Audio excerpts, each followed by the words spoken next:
Buenas noches, mi nombre es Ana Lorena Moreno Sosa, estudiante de la Universidad Surcolombiana C. Garzón, cuarto semestre de licenciatura en Educación Física.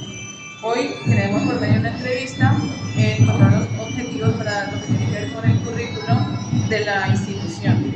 Nos encontramos aquí con nuestra licenciada Blanca Jiménez, de la institución educativa Genaro Díaz. ¿Por qué considera usted que un maestro debe estar actualizándose constantemente? Bueno, la parte pedagógica debe estarse actualizando porque los procesos en el educativo están cambiando. Hay diversidad poblacional, la cultura va cambiando, las creencias van cambiando. Entonces debemos ajustarnos a los nuevos procesos, a los sistemas de aprendizaje que tenemos en las educativas, pues atendiendo a la necesidad de los diferentes factores que están dentro de esta institución. ¿Qué opina acerca del modelo educativo del país? Bueno, realmente el modelo educativo del país es diverso. Cada institución busca modelos pedagógicos de acuerdo a la población, a su región y a su cultura, pero realmente no atiende a la diversidad poblacional ni atiende a los procesos de inclusión. Sí, en la legislación está, en las recomendaciones, en las leyes, los decretos, hasta la Constitución, pero no es aplicable, ya que los recursos y el material humano no atienden las necesidades para las comunidades de la institución educativa, y lo vimos más y se retiró más en el tiempo de la pandemia. ¿Cuántos años lleva como maestro? 20 años en el sector público como en el sector privado. ¿Qué ha aprendido de sus alumnos? Pues con la diversidad poblacional con la que he trabajado con adultos, he trabajado desde escolar, con música primaria, he aprendido la diversidad de formas de aprender de los estudiantes, cómo atender a los estudiantes de acuerdo a las necesidades propias de su comunidad y su cultura. He aprendido también el sistema de convivencia e inclusión de la familia en los procesos educativos, porque es vital que ellos estén ahí a favor de la comunidad y haciendo esa construcción de la aprendizaje y que estén de la mano. Favorece que el maestro continúe su preparación. Favorece en todos los aspectos, tanto la cultural como la personal. Primero, porque nos actualizamos con nuevas técnicas, recursos, herramientas y estrategias para poder atender a la población que llega a la institución educativa. Vamos, hace mucho tiempo no se hablaba del proceso de atención a la diversidad poblacional, y es algo que puede y se debe de estar en las instituciones educativas y se debe atender como tal para atender esa diversidad poblacional que enriquece a los estudiantes, enriquece a la comunidad educativa, nos da aprendizajes más allá de un libro, de un texto, conocer acerca de la cultura y la vida. ¿Qué vivencia le ha dejado su trayectoria como docente? Pues la verdad he tenido la satisfacción de trabajar con las comunidades vulnerables, porque la comunidad me llegan a ¿por qué? Porque las comunidades vulnerables están limitadas en muchas cosas, no solamente en lo económico, sino también en la parte de la convivencia. Y ese debe ser como el foco de mi interés, que no solamente el estudiante aprenda conocimientos básicos, sino que también sea una persona que pueda convivir socialmente con otros seres, que pueda de pronto ser buenos seres sociales, que tengan como esa parte de socializarse de forma positiva con las comunidades. ¿Qué es lo que ha evolucionado dentro de su forma de enseñar de cuando comenzó la carrera magisterial hasta la actualidad? Cuando estuve en la licenciatura, soy licenciada escolar, la verdad ha cambiado muchísimo. Cuando estudié la licenciatura, a mí no me dieron las herramientas suficientes para afrontar la licenciatura, para trabajar en el campo. O sea, ni se veía ni por las curvas. Lo que yo vi en la universidad a mí no me sirvió para nada en ese proyecto, que fue mi primer campo de acción. Las herramientas son insuficientes, los aprendizajes son, creo que, porque cuando llegué a la realidad, allá las comunidades, a los niños, es totalmente distinto a lo que me enseñaron en la universidad. ¿Se considera un mejor maestro gracias a las nuevas tecnologías? ¿Por qué? Sí, yo sí me considero una buena maestra en matemáticas. Primero que todo lo vi por la pandemia. Yo siempre he sido muy inquieta por eso, la tecnología, utilizar diversas herramientas, porque hay que utilizar lo que nos en medio y lo que los muchachos les agrada. Con la pandemia se evidenció más el uso de las nuevas tecnologías para diversas cosas, para interactuar con la gente, para trabajar con los papás, para trabajar con los niños. De hecho, mi maestría la hice en la pandemia, hice entrevistas y todo estaba aplicando las herramientas tecnológicas sin necesidad de conectarlas a las familias. Entonces, es algo que favorece el proceso de aprendizaje, que hay que saber utilizar y el saberlo direccionar a nuestra vida. ¿Qué tipo de actividades extras le pueden sugerir a un docente?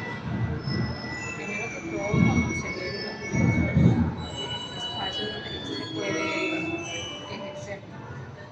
A veces en universidades se enfocan mucho en el lugar y de pronto en el otro. Y ese es otro espacio diferente donde no encuentran los recursos y los medios a los que hay que trabajar. Estoy hablando de niños que caminan 1 hora, 2 horas, que usan quebradas, ríos, muchas veces sin desayunar, sin comer, de comunidades unidas, sectores lejos que laboran. Entonces creo que esa parte, en mi caso personal, y fue el primer lugar que trabajar. Entonces me encontré con otra realidad distinta.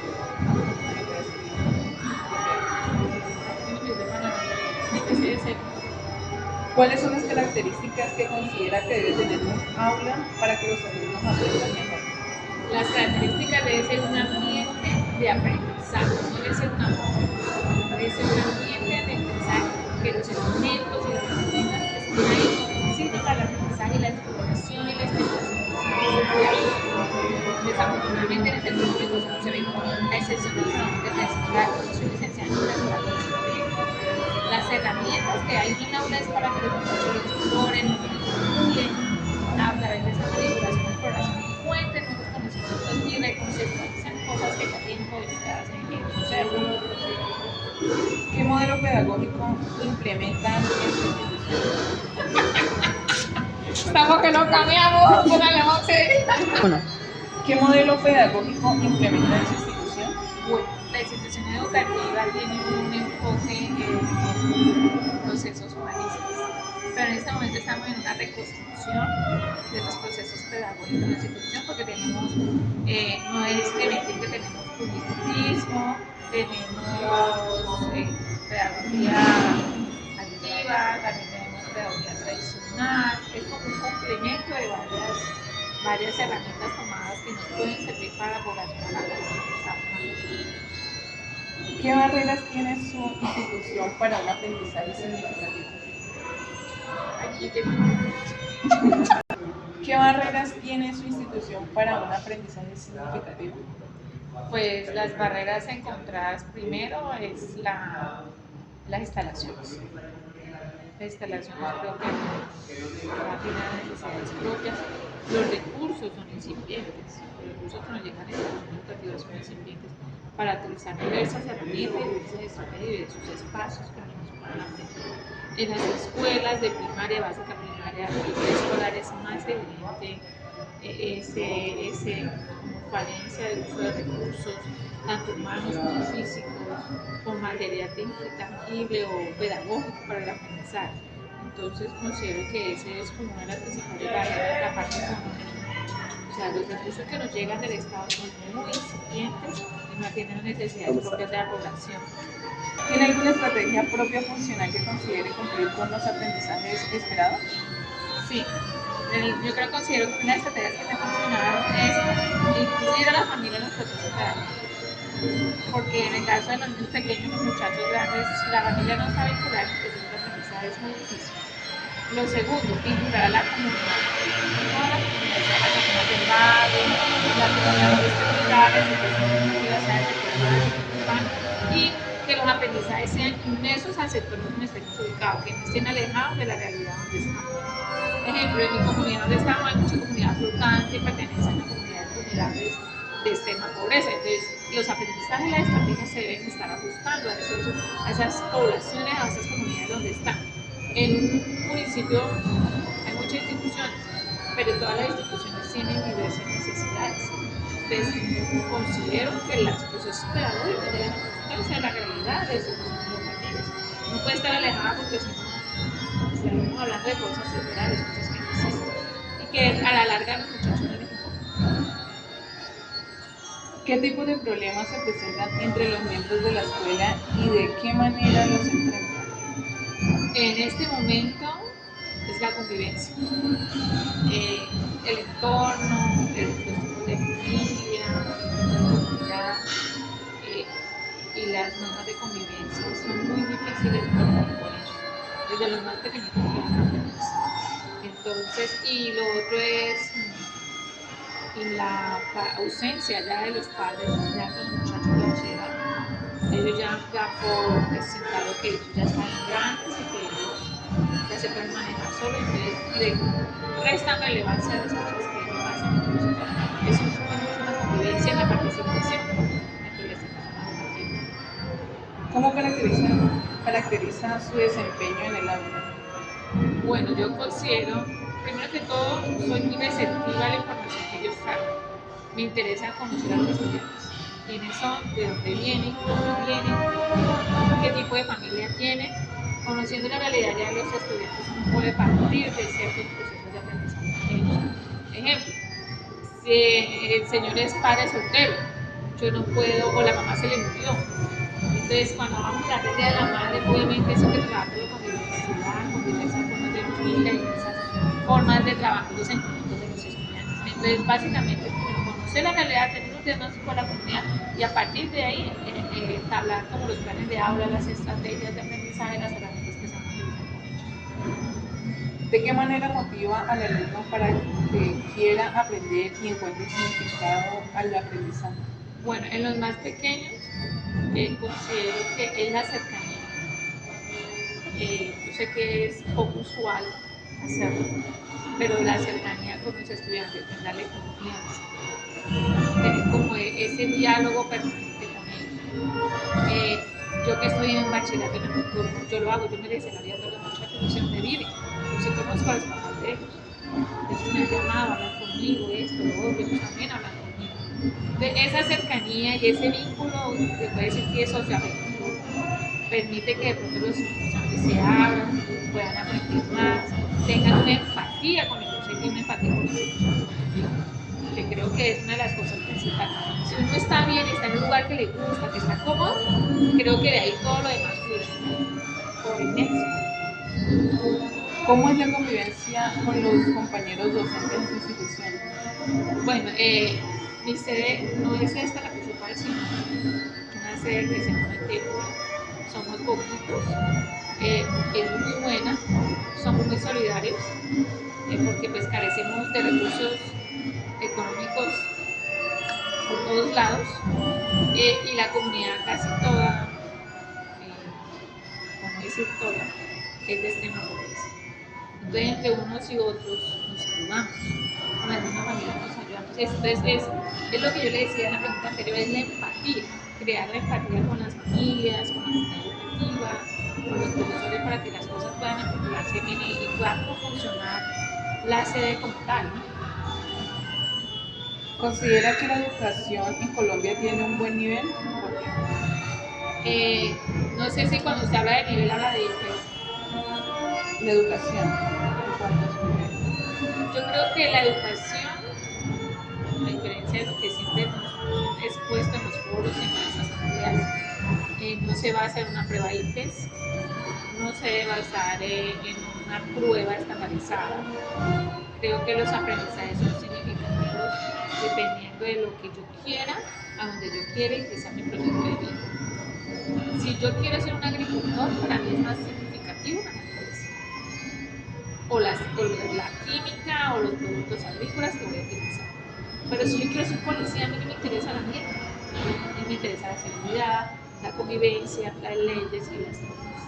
Entonces considero que no en Colombia está ajustada la educación laboral, está distanciada. Hay los resultados de las deserciones escolares, de las pérdidas escolares, porque Colombia está en unos niveles muy altos de deserciones escolares y de recreativas escolares. Pero es por eso, porque no atiende las necesidades propias de los estudiantes. Y si a usted algo no le gusta, se lo tiene que poner usted en la frente. ¿Qué opinas sobre la política educativa? Hay políticas, hay decretos, hay resoluciones, pero en el papel están muy bonitos, pero eso no es aplicable a la realidad. De ninguno, ni eso, a nivel primaria, ni de bachillerato, ni nivel superior. No aplica. Lo hablo por estudiante, lo hablo por mamá, lo hablo por docente. No es aplicable a la realidad. No. O sea, está muy bien elaborado, pero no es realista, no es aplicable, no se ejecuta. ¿Considera que los contenidos abordados en clase repercuten positivamente en la sociedad? Sí, siempre y cuando los contenidos, vuelvo y insisto, sean significativos y se ajusten a la realidad de los estudiantes. Si los estudiantes van por un lado, los procesos pedagógicos van por otro, eso no es funcional. O sea, los muchachos de pronto le responden, hacen la tarea, los trabajos, las diversas cosas que se plantean, pero pues no es de su interés y lo hacen como por hacerlo ya. Ahí tiene más trascendencia. Cuando sí es ajustada a las realidades propias de la comunidad, ya hay un impacto tanto en el estudiante como en la familia como en el colegio. Entonces, creo que ahí es la parte significativa que uno puede lograr con los muchachos. ¿Considera que las nuevas generaciones de maestros influirán de buena forma al futuro del país? Si tuvieran, yo creería que sí, siempre y cuando las universidades, vuelvo insisto, a usar las realidades del sector público como del sector privado, porque esto no es solamente en el sector público, yo trabajé en el sector privado y también sé muchas falencias y muchas dificultades. Algo que creo que es la educación en Colombia no es inclusiva, no es inclusiva, aunque hay decretos, leyes y políticas públicas, pero no atienden la diversidad poblacional. Entonces no trabajan la inclusión de los estudiantes, que se vea que ellos no en las instituciones no se aplican las estrategias y las herramientas de forma adecuada. Primero porque no hay recursos, segundo porque no hay la pedagogía. Para cada cosa hay una pedagogía. Por ejemplo, si tú tienes un niño con lengua de señas y te llega el abuelo y no sabe lengua de señas, tienes que mirar cómo hacerlo. Acá nos llegó una niña con baja visión, ninguno sabe, pero hay herramientas como Joyce, que Joyce cualquier persona lo puede manejar desde el mismo aplicación de los celulares. Entonces buscar la estrategia necesaria para atender a la chica que tenemos ahí en la población, pero que sea realista, porque si no es realista muy difícilmente va a lograr. ¿Cómo es su relación con los padres de familia que no muestran interés en el aprendizaje de sus hijos? Afortunadamente, vuelvo y le digo, yo trabajo mucho en el educativo. Mi primer foco de trabajo es la familia y vinculo mucho a la familia a las actividades escolares, actividades pedagógicas, actividades lúdicas. Ellos participan en lecciones de bandera, ellos hacen su punto de lecciones de bandera, que hacen una actividad recreativa, entonces un encuentro de baloncesto de mamás. Entonces la idea es que ellos vengan y hacemos concursos de, hace poco hicimos de juegos tradicionales y era la familia. Entonces la familia puede ser el abuelo, la mamá y el niño. Como hay diversidades de familias, entonces eran las familias. Entonces esa empatía con la familia y hacerlo que lleguen a nuestra comunidad es lo que de pronto da respuesta a que nos ayuden a procesos de aprendizaje en la institución educativa. ¿Qué métodos considera necesario para la enseñanza de la estructura de sus alumnos? ¿Qué métodos considera necesarios para la enseñanza de la lectoescritura de sus alumnos? Bueno, primero a partir de los conocimientos previos de los estudiantes, del aprestamiento, les ayuda mucho a la parte de escritura, reconocimiento sonoro de las consonantes, trabajar mucho las onomatopeyas, reconocimiento fonológico de las letras, el reconocimiento visual de las letras, trabajar la lectura global, que es una estrategia muy buena y es funcional, y pues en forma personal yo la uso en lo público y funciona. Pero como ahora estoy enfocada solo en preescolar, no la he vuelto a aplicar. ¿Cómo evalúa el desempeño de los alumnos? El desempeño de los alumnos, el colegio lo tiene estipulado, que es por periodos y por resultados finales. Yo no evalúo por resultados finales, yo evalúo procesos y veo personas por etapas. Considero que si una persona no lo logra en un momento, lo puede lograr en el segundo, y así sucesivamente. El aprendizaje no debe ser cronológico, el aprendizaje debe ser procesual, debe ser adquisitivo en diversos momentos y diversos espacios.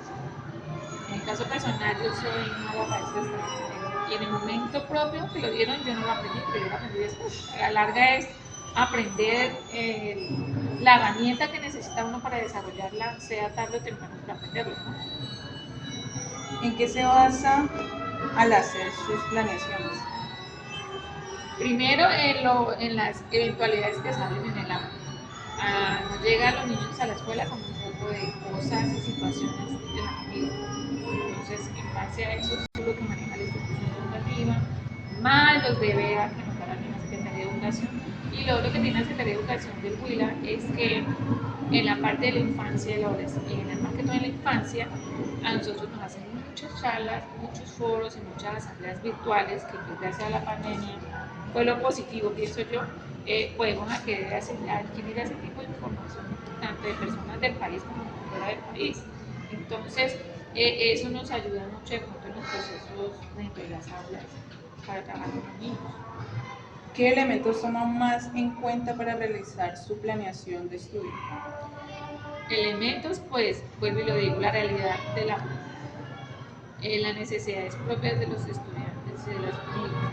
Hay ocasiones en que hay eventualidades que uno no puede manejar, entonces se trabaja en torno a eso y en torno a la convivencia, porque es un poco difícil la comunidad. Entonces se trabaja más que todo, por lo que yo manejo los niños pequeños, trabajan eso, la convivencia en el aula, ponerse en la posición del otro, manejo de valores, en las normas de convivencia dentro de una institución educativa o en un espacio social que ellos puedan estar. Y de ahí va lo demás agregado, que son los DBA, lo que nos plantea la Secretaría de Educación, también lo que nos plantea de los foros educativos. Por lo menos ahorita esta semana tenemos unas actividades programadas para desarrollar y ya tuvimos una capacitación acerca de eso. ¿Cuáles son los motivos y razones por los que considera que el alumno no pone atención en clase? A veces en los niños pequeños es por las situaciones que pasan en el ambiente. Los afecta muchísimo, más que todos los pequeños. O sea, yo lo veo desde preescolar aquí.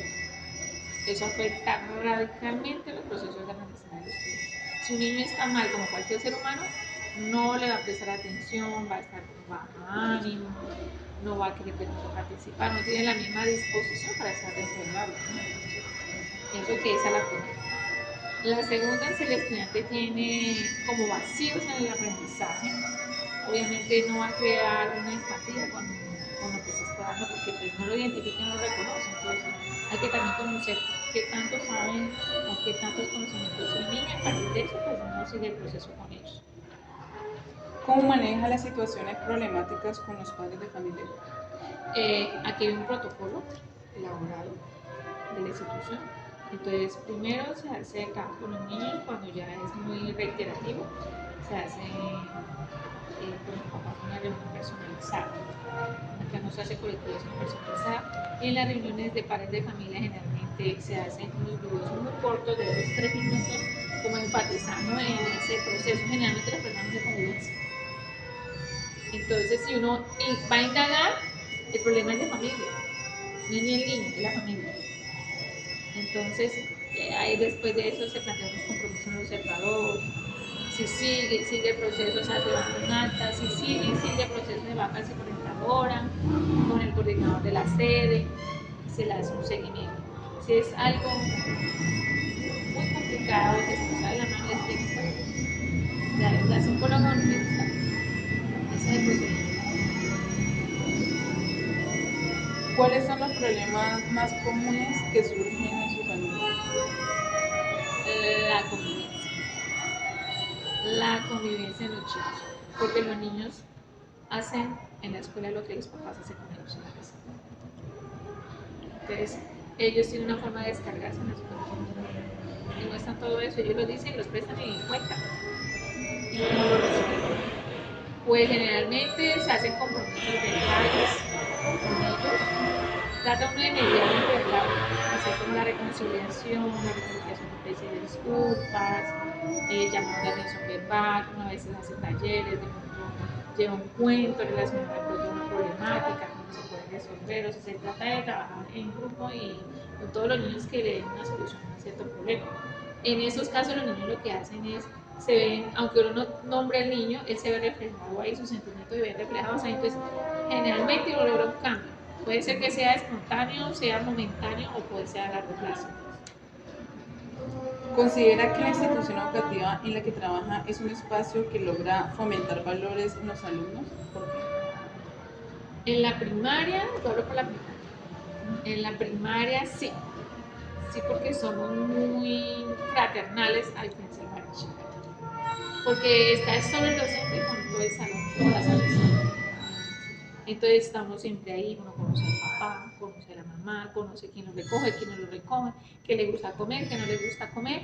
Y lo que se intenta también es que la de primero siga con los niños de segundo. Los papás han pedido eso muchas veces.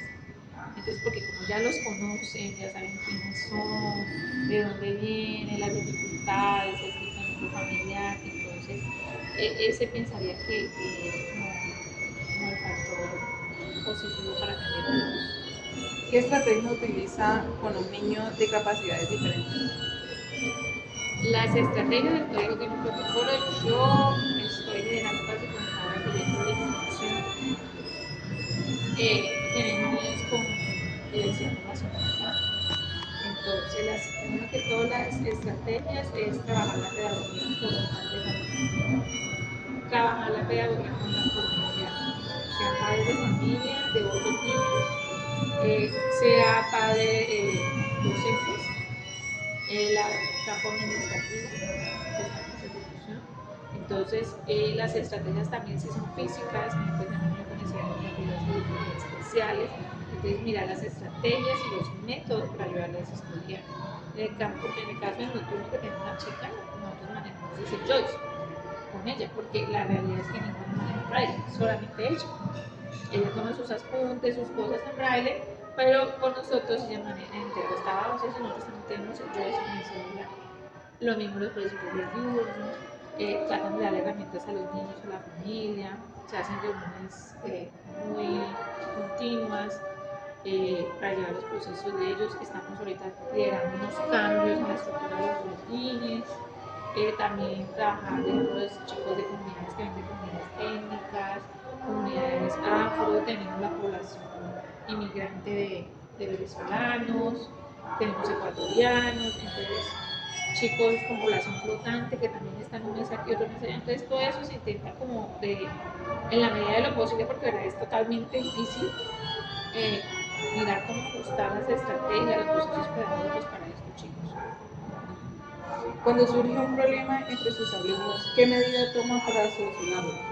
Eso es casi como la misma pregunta anterior, pues trabajar en grupo, ¿no? La parte de la convivencia, cómo resolverlo, no que sea la profesora que lo diga, que es que el interés salga de todos. Y a través de eso, de pronto los niños toman un referente de cómo resolverlo o cómo atender ese problema que sucede, sea la escuela, la familia o en otro espacio social que ellos están, ¿no? Gracias, profe, muy amable. Feliz noche, gracias, Alfaro. Gracias, camarógrafo. Chao, chicos.